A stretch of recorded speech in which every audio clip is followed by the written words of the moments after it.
പറഞ്ഞിരിക്കുന്നത് എത്ര കാലത്തേക്ക് ഞങ്ങളിപ്പോ ഇത് ചെയ്യുന്നു.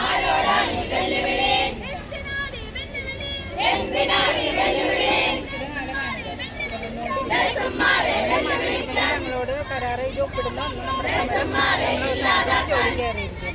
പ്രതികാര നടപടികൾ ഉണ്ടായാലും ഞങ്ങൾ പ്രതീക്ഷിക്കുന്നു. പ്രതികാര നടപടികൾ ഉണ്ടായാൽ ഞങ്ങൾ സംഘടനാപരമായിട്ട് തന്നെ അതിനെ നേരിട്ടുണ്ട്. ഭീഷണികളൊക്കെ ഉണ്ട്, അതൊക്കെ നമ്മളിപ്പോൾ വകവയ്ക്കുന്നില്ല. ഇത് കഴിഞ്ഞിട്ട്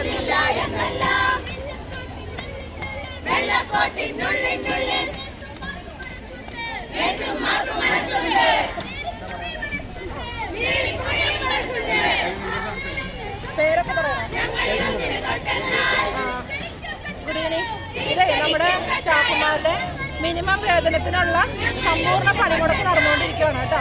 മിനിമം വേതനം ആക്കാൻ വേണ്ടിയിട്ട് ഇന്ന് മുതലാണ് നമ്മൾ സമ്പൂർണ്ണ പണിമുടക്കിലേക്ക് നീങ്ങിയത്. ഇത് എന്തുവരെയാണെന്ന് അറിയില്ല, അനിശ്ചിതകാലത്തേക്കാണ്. അപ്പോൾ ഇവർ മാനേജ്മെൻറ്റുകൾ എങ്ങനെ ഹോസ്പിറ്റൽ റൺ ചെയ്തിരിക്കുന്നതെന്ന് നമുക്കറിയില്ല.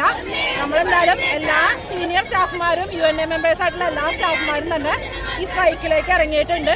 പൂർണ്ണമായിട്ടും എല്ലാവരും ഇതിനോട് യോജിച്ച് തന്നെ മുന്നോട്ട് പോയിക്കൊണ്ടിരിക്കുകയാണ്. നമ്മുടെ മിനിമം വേതനമായിട്ടുള്ള 40,000 രൂപയിലേക്കാണ് നമ്മൾ ലക്ഷ്യം വെച്ചിരിക്കുന്നത്. അത് മാനേജ്മെൻറ്റ് തരാൻ കൂട്ടാൾക്കാണെങ്കിൽ അന്ന് നമുക്ക് ഈ സമരം നിർത്താവുന്നതേ ഉള്ളൂ. നമ്മുടെ മിനിമം വേതനത്തിനോട് ഇവർക്ക് തീരെ താല്പര്യമില്ലാത്ത പോലെയാണ് ഇവർ പെരുമാറുന്നതെല്ലാം.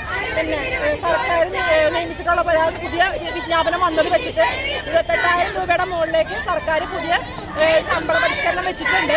പക്ഷെ നമുക്കുള്ള മിനിമം വേതനം നമ്മൾ ഉന്നയിക്കുന്നത് 40,000 രൂപയാണ്. നമുക്ക് ദിവസം പ്രതി എല്ലാ വിലവർദ്ധനവും കൂടിക്കൂടി വരുന്ന സാഹചര്യത്തിൽ ഞങ്ങൾ നഴ്സുമാർക്ക് മാലാഖമാരെന്നുള്ള വിളിപ്പേര് മാത്രമേ ഉള്ളൂ. മാലാഖമാരെന്നുള്ള വിളിപ്പേര് കൊണ്ട് മാത്രം നമുക്ക് ജീവിത ചെലവുകളോ മറ്റുള്ള ചെലവുകളോ ഒന്നും മുന്നോട്ട് കൊണ്ടുപോകാൻ സാധിക്കില്ല. അപ്പോൾ നമുക്ക് മിനിമം വേതനമായിട്ട് 40,000 രൂപയെങ്കിലും നമുക്ക് അധികാരികൾ നമ്മുടെ മാനേജ്മെൻറ്റ് തന്നില്ല എങ്കിൽ ഈ സമരവുമായി മുന്നോട്ട് പോകാൻ തന്നെയാണ് ഞങ്ങളുടെ തീരുമാനം. സമ്പൂർണ്ണമായിട്ടും പണിമുടക്കിക്കൊണ്ട് തന്നെ നമ്മുടെ എല്ലാ നഴ്സുമാരും നമ്മളോട് സഹകരിച്ച് തന്നെ മുന്നോട്ട് പോയിക്കൊണ്ടിരിക്കുകയാണ്. നമ്മൾ ഇതിനു മുമ്പ് സൂചനാ പണിമുടക്ക് നടത്തിയിരുന്നോ? നമ്മൾ കഴിഞ്ഞ ഫെബ്രുവരി 21-ാം തീയതി തൃശ്ശൂർ നമ്മളൊരു സൂചനാ പണിമുടക്ക് നടത്തിയിരുന്നു. 40,000 രൂപ മിനിമം വേതനം വെച്ച് തന്നെയാണ് നമ്മൾ സൂചനാ പണിമുടക്ക് നടത്തിയിരുന്നത്. അതിനകത്തൊന്നും വലിയ തീരുമാനങ്ങളൊന്നും ഉണ്ടായില്ല. മാർച്ച് 4-ാം തീയതി തിരുവനന്തപുരത്ത് സെക്രട്ടേറിയറ്റ് മാർച്ചിനും പോയിരുന്നു. അന്ന് മിനിമം വേതനം 40,000 തന്നെയാണ് നമ്മൾ പറഞ്ഞിരുന്നത്. അതിനെ പ്രതിയാണ് നമ്മുടെ കരട് വിജ്ഞാപനം അത് ഇറക്കിയത് പ്രകാരമാണ് 28,000 രൂപയുടെ മുകളിലേക്ക് അവർ സാലറി വെച്ചിരിക്കുന്നത്. പക്ഷെ നമ്മൾ ചോദിച്ചിരിക്കുന്ന സാലറി മിനിമം വേതനം നേഴ്സുമാർക്ക്, ഞങ്ങൾ മാലാഖമാരെന്ന് നിങ്ങൾ വിളിപ്പേരുള്ള ഈ നേഴ്സുമാർക്ക് ജീവിക്കാനുള്ള ഒരു ദിനം പ്രതി കൂടി വരുന്ന ചെലവുകൾക്ക് നമുക്ക് ജീവിക്കാനുള്ള ചെലവിന് വേണ്ടി 40,000 രൂപ നമുക്ക് ഇത് വേണ്ടിയിട്ടാണ് നമ്മൾ സമ്പൂർണ്ണമായിട്ട് പണിമുടക്ക് നടത്തിയിരിക്കുന്നത്. Okay, thank you. ഒരു സെക്കൻഡ്. ഈ രോഗികൾക്ക് വരുന്ന ആ ഒരു ഡിലേയിൽ നിങ്ങൾക്ക് പറയാനുള്ളത് എന്താ? ഈ സമയത്താണോ? ഈ സമയത്ത് ഇപ്പൊ നിങ്ങൾ സമരം നടത്തുന്നത് എമർജൻസി ഉണ്ട്, നമ്മള് ഇവർക്ക് ഇങ്ങനെ പണിമുടക്ക് നടത്തുന്നു എന്നുള്ള ലെക്ചറും കാര്യങ്ങളെല്ലാം നമ്മൾ കൊടുത്തതിന് ശേഷമാണ് ഈ സമരത്തിലേക്ക് ഇറങ്ങിയിരിക്കുന്നത്. അത് പ്രകാരം മാനേജ്മെന്റാണ് ആ ഡിസിഷനുകൾ കാര്യങ്ങൾ എടുക്കേണ്ടത്. രോഗികൾ അഡ്മിറ്റ് ആയി കഴിഞ്ഞാൽ നമുക്ക് ഉണ്ടാകുന്ന നഴ്സുമാരുണ്ടാവില്ല എന്നുള്ള കാര്യങ്ങളും നമ്മളെല്ലാം മുന്നേ കൂട്ടി ഇവർക്ക് കൊടുത്തിട്ടുള്ളതാണ്.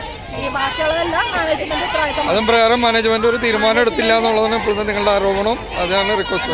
നമ്മുടെ മിനിമം വേതനം നമുക്ക് നടക്കണം. അതുവരെ സമ്പൂർണ്ണ ആനുകാലിക വർധനവും നമുക്കുള്ള വർധനവിന് വേണ്ടി നമ്മൾ സമ്പൂർണ്ണ പണിമുടക്ക് തന്നെയാണ് മുന്നോട്ട് പോകാൻ തന്നെ തീരുമാനം. Okay, all the best.